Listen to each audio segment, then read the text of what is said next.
Hey everyone, welcome back to the channel. So in today's video, I'm going to cover the deregistration process here from Spain. And the way I came about finding out about this was one of my friends down in Malaga was in his first year of his NLV. And after about 3 months, he said, this isn't for me, I'm returning to Canada. So I said, hey, what's the process? What did you do to leave Spain to end your visa? And he said, I didn't do anything. I just booked a flight and went home. So after hearing that, I did a little research online, and then I reached out to some immigration experts, and I found out there is a process and a few things that you need to do.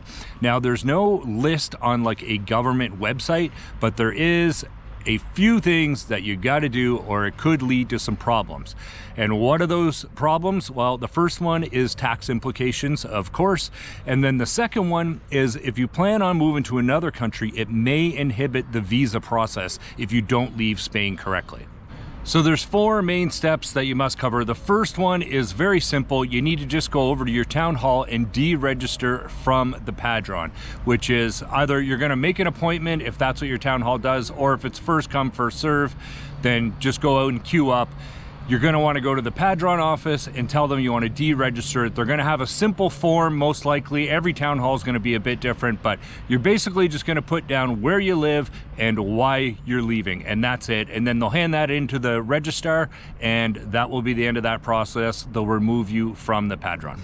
So the second step you have to take is you have to surrender your residency card to the National Police, which is quite simple. You're going to bring your card, your passport, book an appointment at the station that you received your card from, be it the TIE, be it the EU residency, whatever card you have, you're going to have to surrender it before you leave, especially if you're within the time frame of your visa. Now, if your card has expired and you're not renewing your visa, you just did the 1 year, you want to go home, you're probably not going to have to go surrender to that because it's expired. But if you're like my friend and you're 3 months into your visa, you're going to have to go in and surrender that card before you depart Spain. So the third step is you must let immigration know, and you're going to do that by writing a letter with a declaration that you are leaving Spain. Now, there's a few things here. If your visa has expired and you're not renewing, you're not going to have to do this. If you were trying to renew and you were denied, you're not going to have to do this step.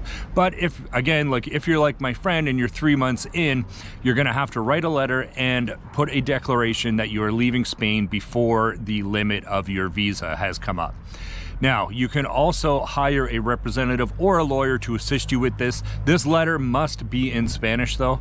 So, and you're not going to want to do this too early. You're going to want to do this kind of within maybe 30 days before leaving or somewhere around that time frame. Okay, so the fourth step is kind of a big one, but it's a simple one. We're going to write a letter to the tax authority saying we are no longer a tax resident, we are leaving. Now, if you have spent 183 days in Spain, you are a tax resident and you will be paying taxes. So let's take 2023, for example. If you're leaving, you're going to pay taxes in 2024 for the 2023 year.